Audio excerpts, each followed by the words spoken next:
Hello students, welcome to infinity learn JEE channel by Shri Chaitanya. और आज मैं आपके सामने एक छोटी सी वीडियो लेकर आया हूं। और बहुत सारे स्टूडेंट्स मुझसे पूछते हैं कि सर 99 परसेंटाइल के लिए जो एक बहुत अच्छा ट्रेडमार्क है, बहुत अच्छा एक मार्क है क्रॉस करने के लिए, उसके लिए कितने नंबर चाहिए होते हैं। तो मैं बोलता हूं कि 180 इज अ बैरियर। 180 इज एक ऐसा मार्क है, एक ऐसे नंबर हैं जिसमें आप 99 परसेंटाइल के ऊपर की उम्मीद कर सकते हो, है ना। और 180 प्लस नंबर लाना जितना मतलब इतना आसान भी नहीं पर इतना मुश्किल भी नहीं है। तो 180 प्लस को कैसे स्कोर किया जाए, आज मैं इस पे 5 मिनट 7 मिनट हार्डली आपको बताऊंगा कि क्या क्या चीजों का आपको ध्यान रखना है if you are really targeting 180 plus, minimum 180 score in your JEE Main January 2024 attempt. ठीक है, तो सबसे पहले अगर आपको 180 प्लस लेकर आने हैं तो ऑब्वियसली, क्योंकि अब एग्जाम में करीबन 12 दिन के आसपास बचे हुए हैं। ठीक है, तो 12 दिन बचे हैं तो आपकी स्ट्रेटेजी क्या होनी चाहिए। अगर 12 दिन बचे हैं तो सबसे पहले यू हैव 12 डेज लेफ्ट। ठीक है ना, अगर आपके पास 12 दिन बचे हैं तो ऑब्वियसली आपको रिवीजन तो करना ही करना है। रिवीजन का मतलब जो भी आपने रिवीजन नोटबुक बना रखी होगी जिसमें आपके शॉर्टकट्स होंगे, फॉर्मुलेज होंगे, रिएक्शंस होंगे, कोई इंपॉर्टेंट पॉइंट्स होंगे एनसीईआरटी के फिजिक्स केमिस्ट्री के लिए, वो सारा रिवाइज करना है।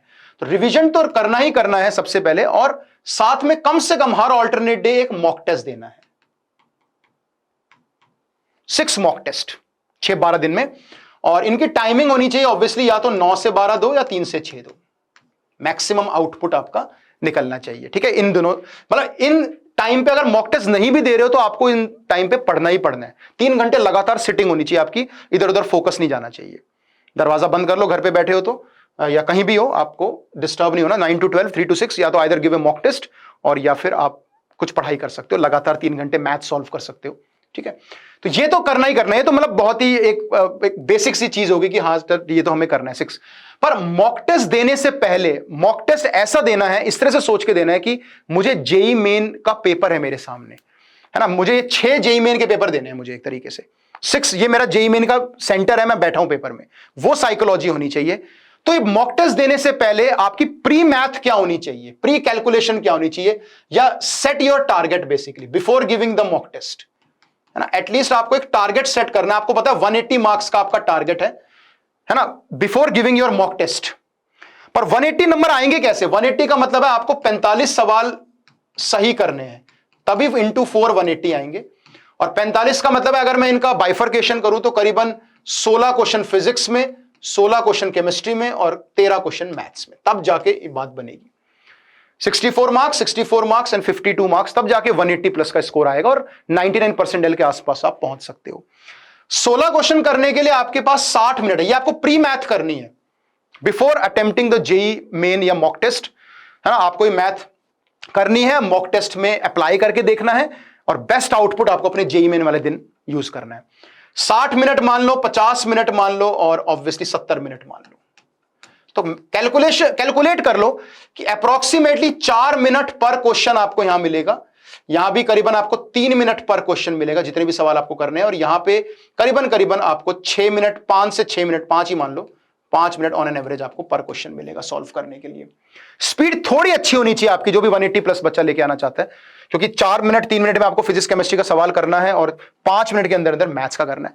अब ऐसे कुछ सवाल होंगे जो फटाफट से 2-3 मिनट के अंदर सॉल्व हो जाएंगे, चाहे वो फिजिक्स में हो चाहे वो केमिस्ट्री में हो, है ना। तो जो इजी क्वेश्चंस होते हैं, मान लो 16 में से आपके 5 क्वेश्चंस बहुत इजी हैं, तो बाकी जो आपके 11 सवाल बच गए वो थोड़े से हल्के से टफ कह लो या लेंदी कह लो, वो हो सकते हैं।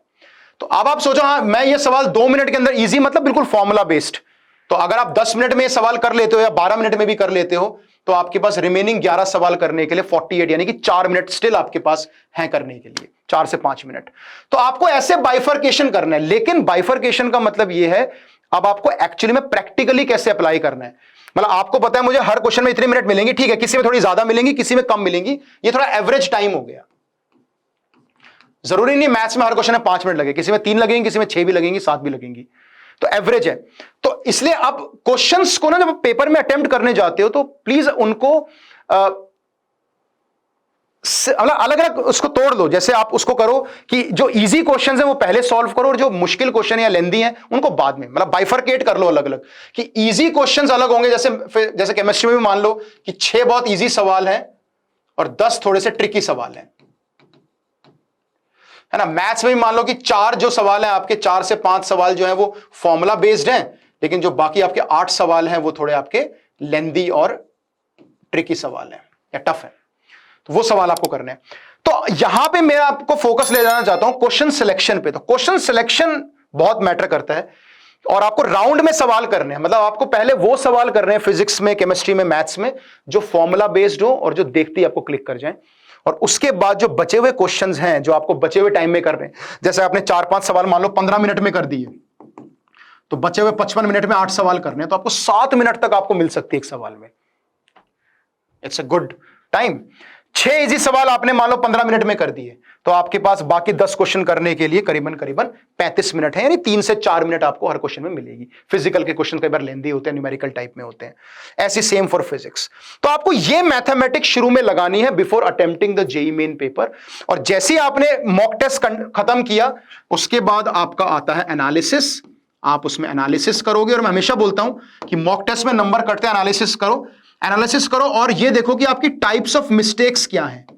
अगर आपकी मिस्टेक्स कॉन्सेप्चुअल मिस्टेक्स हैं, आपको कॉन्सेप्ट आपने गलत अप्लाई कर दिया, तो उसको दोबारा पढ़ो जाकर, या कोई रिएक्शन आपने गलत लगा दी, या कोई फॉर्मूला आपने गलत पढ़ लिया या गलत अप्लाई कर दिया, तो उसको अलग पढ़ो।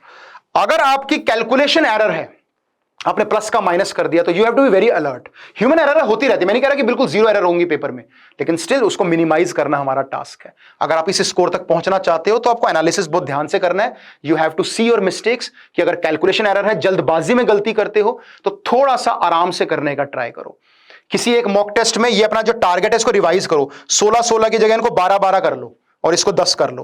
तो 2-4 क्वेश्चन थोड़े कम अटेम्प्ट करो और थोड़ा ध्यान से करो, ताकि एक्यूरेसी मेंटेन हो जाए। फिर अगले मॉक टेस्ट में थोड़ा टारगेट बढ़ाओ, फिर उसके अगले मॉक टेस्ट में टारगेट बढ़ाओ। तो 6 मॉक टेस्ट तक आते आते आपका यही टारगेट रहना चाहिए।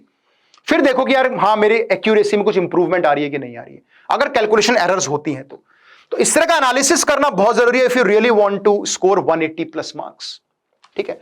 और आखिरी चीज जो मैं बताना चाहता हूं वो ये है कि आखिरी 12 दिन बचे हैं, रिवीजन मॉक टेस्ट देना जरूरी है, इसके थ्रू रिवीजन भी हो जाएगा आपका।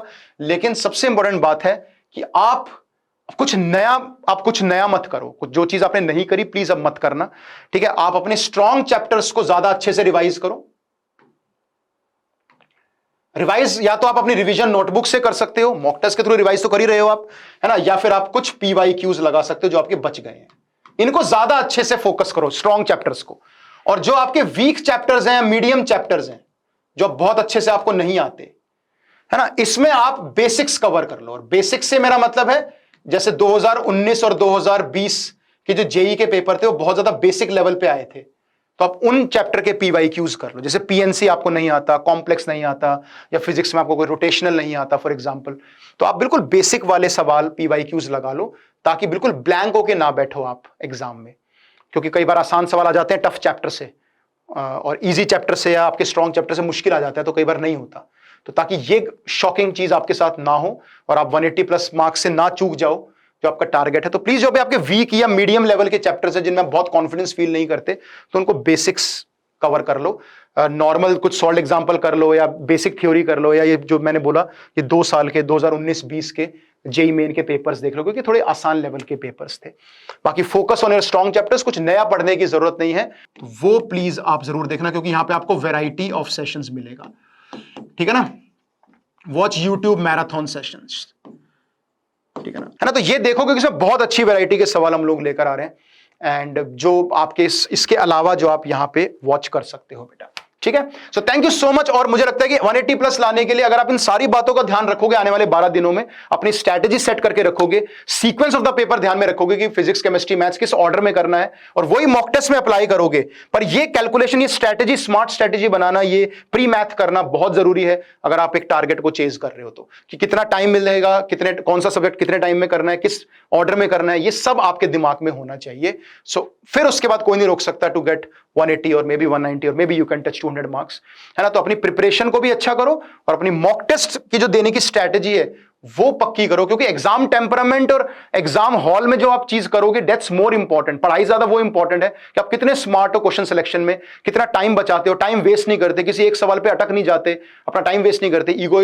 प्रॉब्लम हो जाती है बच्चों को एक बार कि यार ये मैं क्या कर रहा हूं, बहुत टाइम वेस्ट कर रहा हूं। तो ये सारी छोटी छोटी बातें जो आपको ध्यान रखनी है if you really want to achieve a very good score in JEE Main और 99 परसेंटाइल। ठीक है, so thank you so much बच्चों, all the best. I will see you in the upcoming sessions. Thank you.